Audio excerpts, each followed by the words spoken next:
a short story by, is it Neville Raper? Yeah. It's Love and Chips. I sit alone and find myself flipping through an old photo album. Kids nowadays don't have such things. Photos taken on phones stored to clouds. I wonder if it'll ever rain memories. I look at the first picture, a slightly yellowed one of me and my first and last love. Rosemary. My little Rosemary. For most, I suppose, that name isn't as glamorous as many, but for me, it's always been magical. We met in 1956. I was on holiday with two chums to a caravan site in the Las Vegas of the East Coast, Cleethorpes.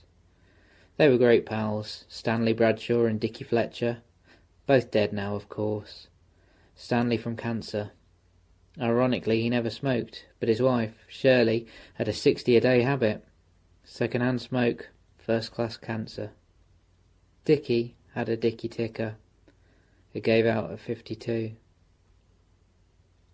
We were on the beach that day. When we'd booked our caravan, we had ideas of nights of debauchery, drink and wild, wild women.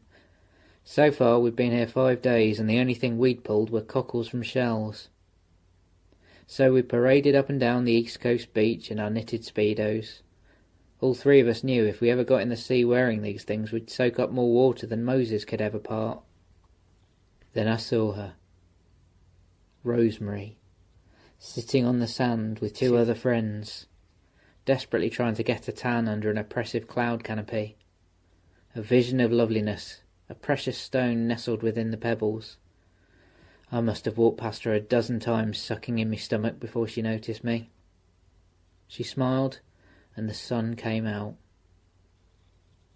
We immediately asked to join them, and to our surprise they said yes. I sat next to Rose. To my relief, she sparked off the conversation. "The sea's out?" "Yes," I mumbled. "I wonder how far it goes out." "Moscow?" Rosemary burst into musical laughter, and that was the blueprint for our love.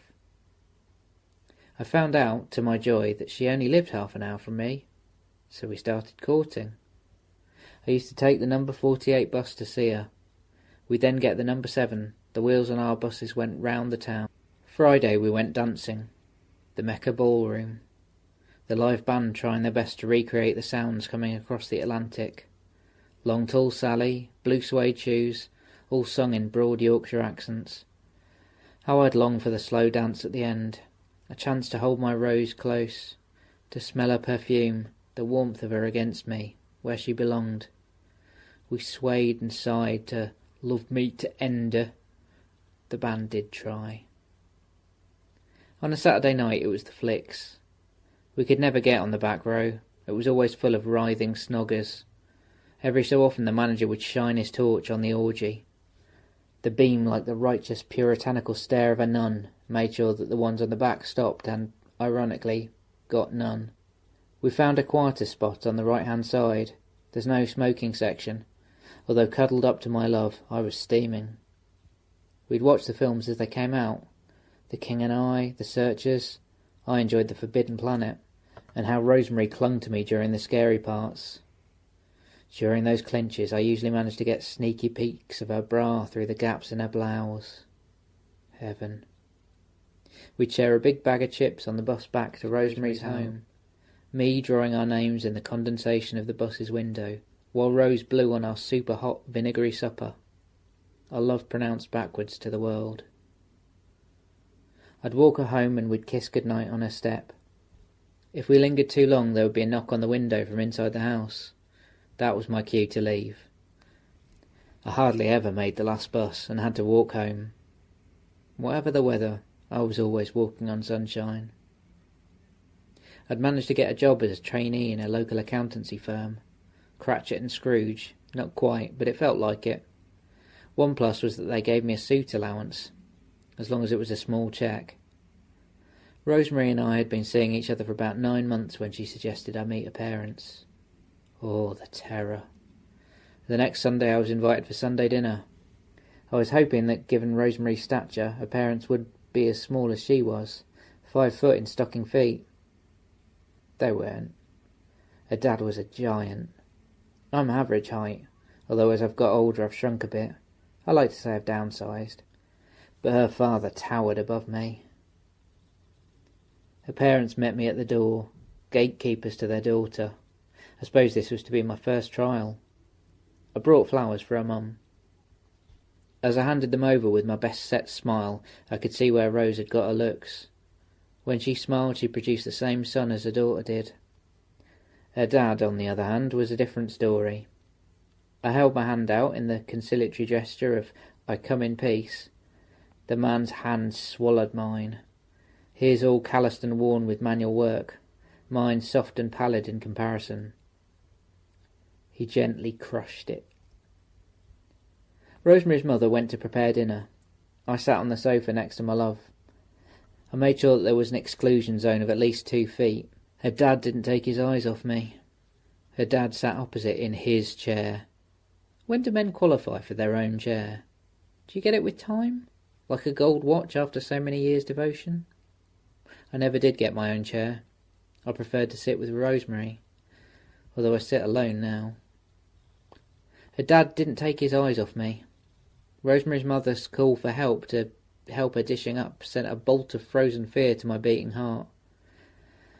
I fantasied that whilst they were there in the kitchen, her dad would eat me. He interrogated me.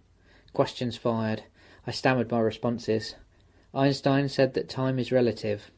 Well, with this potential one, it was a lifetime. I seemed to pass my test, and shortly afterwards Rosemary got to meet my mum and dad. It's funny how in-laws become outlaws and how they mirror each other. Rosemary's mum loved me. I think the flowers helped, whilst her dad obviously did not. I wasn't good enough for his little princess. My dad loved Rosemary. I think he fell for that smile as well, while my mum didn't. Rosemary wasn't good enough for her little prince. We married in 1958, a tiny church overfilled with love. We honeymooned in... Are you expecting me to say Cleethorpes? Ha, sorry to disappoint you. We upgraded to Bridlington. The one thing I've always heard people say about the place is that it's flat. Well, it is, in so many ways. Not that we minded. I don't think we saw daylight for 5 days. We got a little house, 2 up, 1 down. I was always afraid that if I slammed the door, it would fall over. Rosemary went into teaching. I was promoted within the accountancy firm. We patiently awaited the arrival of the stork.